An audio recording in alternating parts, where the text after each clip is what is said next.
The goal of this video is to promote understanding of why the use of proper wiping technique is important in clean rooms and other critical environments. When cleaning contamination that you cannot see, technique is the only way to know if you've covered the area in question. We will demonstrate unidirectional, slightly overlapping strokes on flat surfaces that are cleaned by hand. We will also show and discuss commonly used incorrect wiping methods.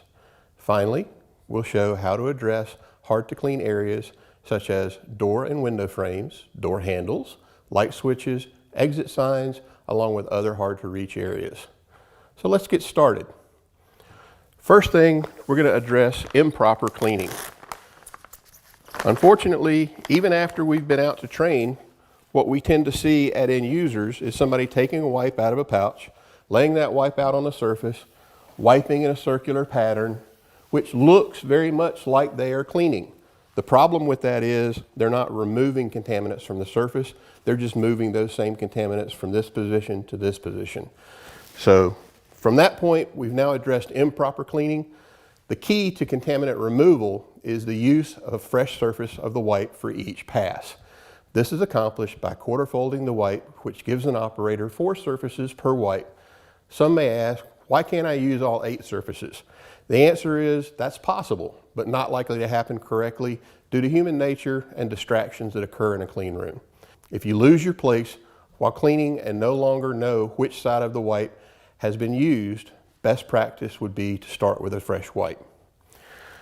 Now, the proper way to quarter fold a wipe is to remove the wipe from the pouch, reseal that pouch properly so the other wipers don't dry out, unfold the wiper totally so that you have a flat wiper, fold it from front to back, take that wiper, fold it again from side to side, and place it on the surface to be cleaned.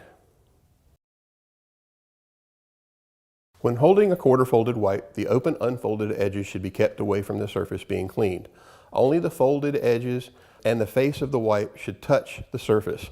Folded edges are less likely to have loose particles or fibers. This is why those edges are preferred over the open edges of the wipe. When wiping a flat surface, make sure that you make parallel passes, lifting at the end. Be sure that you refold and get a new fresh surface for each pass. After the second pass, you would refold to get 2 new surfaces for your third pass and your fourth pass. This wiper is now considered consumed, and you should continue the process with a new fresh wipe. Some surfaces in a clean room do not have a definitive beginning and end. As an example, we're showing you this technique on this flat surface, but you can imagine if you had a tank or a round surface in your clean room, you still want to lift at the end of the stroke. Now we're going to take a look at the best practice for wiping irregular surfaces by hand in clean rooms. We understand that there are other irregular surfaces not addressed in this video. The key to addressing irregular surfaces is making good surface contact. When cleaning an irregular surface, be sure that you clean the wall a few inches around that surface so that the person coming behind you and cleaning the wall doesn't have to be that specific and get close to that surface. And as always, be sure to follow your site's SOPs. Use of proper wiping techniques is critical for removing contamination from surfaces.